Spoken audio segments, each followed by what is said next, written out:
비타민 K2가 트리아지 같은 애예요. 너는 어디로 가? 너는 어디로 가? 그래서 칼슘한테 너는 혈관에 있지 말고 뼈로 가. 이런 신호를 준다는 거죠. 안녕하세요. 긍정 닥터 이경실입니다. 오늘은 혈관 건강의 숨은 영웅. 혈관 건강의 숨은 영웅 하면 제가 항상 칼륨과 비타민 K2를 이야기하는데 비타민 K2에 대해서 오늘 조금 더 자세하게 말씀드려 보겠습니다. 비타민 K, 사실 비타민 K는 한 종류가 아닙니다. 세 가지 종류가 있는데요. 비타민 K1, K2, 그리고 K3가 있습니다. 비타민 K1은 필로퀴논이라고 하는데 주로 여러분들이 비타민 K 하면 기존에 알고 있었던 그 녹색잎 채소에 들어있는 혈액 응고에 관여하는 그것이 바로 비타민 K1입니다. 그리고 오늘 이야기할 비타민 K2는 메나퀴논이라고 하는데요. 혈관과 뼈에서 칼슘 대사를 조절하는 아주 중요한 역할을 합니다. 이게 비타민 K와 가장 큰 차이죠. 마지막으로 비타민 K3는 메나디온인데요. 동물 사료에 사용돼서 사실 우리랑은 상관이 없습니다. 근데 비타민 K2가 사실 조금 더 복잡해요. 그 메나키논 보면 메나키논을 줄여서 MK라고 하는데 그 MK에 숫자가 붙거든요. 뭐 4, 7, 8, 9 이렇게 붙는데 그 숫자 개수가 의미하는 것은 이소프레닐이라는 그 단위, 분자의 단위의 개수입니다. 예를 들어 MK4는 4개의 이소프렌 단위로 구성이 된 것이고 MK7은 이소프렌 단위가 7개 있다는 의미예요. 이런 구조가 어떻게 다를까? 사실 구조가 기능을 결정하거든요. 그래서 구조적 차이가 우리 몸에 들어와서 하는 방식이 꽤 다릅니다. MK4는 사슬 길이가 상대적으로 짧기 때문에 약간 수용성 비슷하게 작용을 해서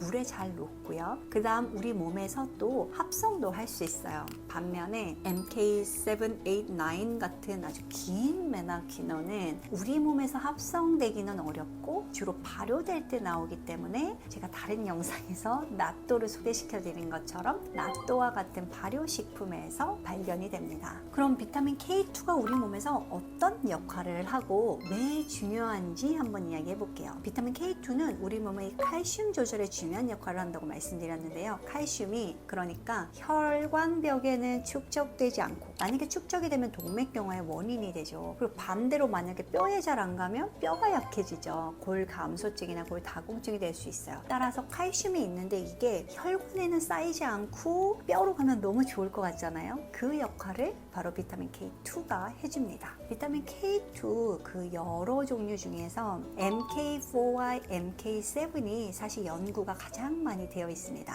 MK4는 우리 몸의 조직, 그러니까 동물의 조직에서 합성이 가능해요. 우리도 동물이잖아요. 우리도 혈관벽이나 췌장, 고환 이런 데서 발견되고요. 그러니까 혈관벽에서 만들면서 자체적으로 동맥경화를 조금 더디게 하려는 우리 몸에 노력이 있다. 근데 이제 MK7이 훨씬 더 효과적이긴 합니다. MK7과 같은 장세 메나키논은 아까 말씀드린 대로 낫또를 필두로 한 발효식품에 많이 들어있고 장내 세균에 의해서 만들어지는데요. 이 최근 연구에서 이 비타민 K2가 혈관의 칼슘 축적을 줄여주고 동맥경화 위험을 낮추는데 꽤 중요한 영양소가 되겠다 이렇게 밝혀지면서 많은 분들이 관심을 갖게 됐습니다. 그럼 비타민 K2가 우리 몸에 어떻게 흡수되고 어떻게 사용되는지 생각해 볼게요. 비타민 K2는 아주 다양한 형태로 있다고 말씀드렸는데요. 이 MK4는 아까 말씀드린 것처럼 동물 조직에서 우리가 흔히 알고 있는 비타민 K1으로부터 대사가 돼서 합성이 됩니다. 그래서 MK4는 간에서 빠르게 대사가 되고 또 체내에 머무는 시간이 비교적 짧아요. 그래서 아주 짧은 시간 동안만 작용을 합니다. 반면 MK7은 좀 더 독특한 흡수 메커니즘을 갖고 있는데요. MK7은 소장에서 지방과 함께 흡수가 돼요. 흡수된 이후에는 LDL에 의해서 운반이 되는데요. 이렇게 운반된 MK7은 혈중에서 반감기가 상대적으로 길어서 오래 있고 또 순환을 오래 할 수 있어요.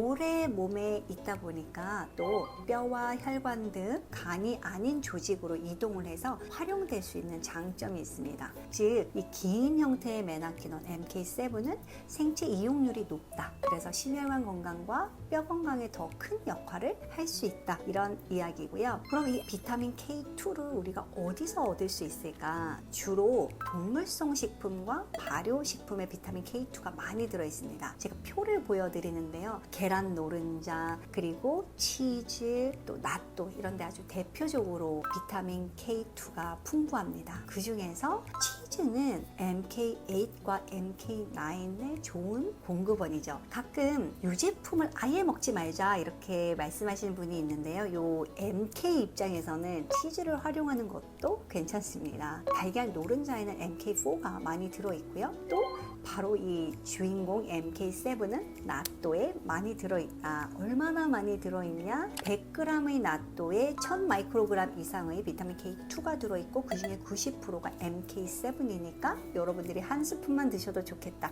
다른 영상에서 한번 설명드렸었죠. 그럼 정말 얼마나 먹어야 효과가 있는 걸까요? 비타민 K2에 대한 정확한 하루 섭취량은 아직 정해지진 않았어요. 미국도 그렇고요. 우리나라도 그렇고 결국에는 지금 권고 사항들은 다 비타민 K라고 하는 걸로 나왔는데 대부분 비타민 K1이 대상입니다. 그런데 현재 이제 비타민 K에 대한 충분 섭취량이 성인 남성 하루에 120 마이크로그램 그리고 여성 같은 경우는 90 마이크로그램 정도거든요. 이 수치는 혈액 응고를 위한 비타민 K1을 기준으로 한 거기 때문에 비타민 K2의 효과를 반영하지는 못했다. 이렇게 이해를 하시고요. 그래서 권장량으로는 아직 연구 중에 있지만 이런 효과 측면에 있는 다른 임상 연구들을 보면 비타민 K2 특히 이제 MK7 형태로 드실 때 100에서 200 마이크로그램 정도 섭취한다면 혈관 건강과 뼈 건강에 도움을 받을 수 있겠다 이런 연구들이 있습니다. 다만 여러분들이 이제 보충제로 드실 때는 또 다른 식사를 하는 것과 고려를 하셔야 되니까 적절하게 활용하시고 제가 낫또 관련된 영상에서는 낫또 드신 날은 비타민 K2는 안 드셔도 된다. 그리고 낫또에는 그뿐만 아니라 나토키나제나 단백질, 식이섬유, 프로바이오틱스가 들어있으니까 다른 영양소까지 생각한다면 낫또를 조금 더 활용하시는 것도 좋겠다 이렇게 말씀드렸었습니다. 그럼 비타민 K2 드실 때 주의할 분들 누굴까요? 비타민 K가 너무 알려져 있어서 많이들 피를 맑게 해주는 약 먹을 때 조심해야 되지 않나요? 뭐 아스피린? 이렇게 질문하시는데 여러분들이 걱정하는 그 부분은 사실은 항응고제 그러니까 와파린입니다. 와파린을 드시는 분은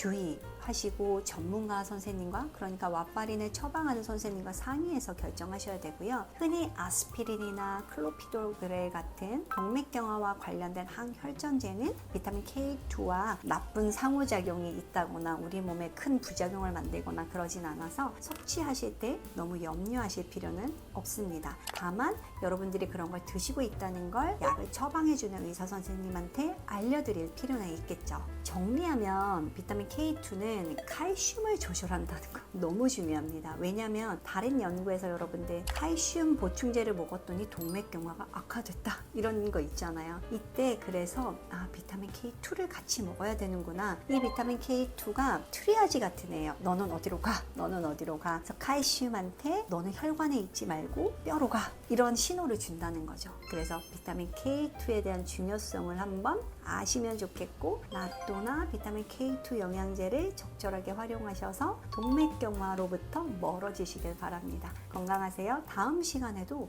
유익한 내용으로 찾아뵙겠습니다.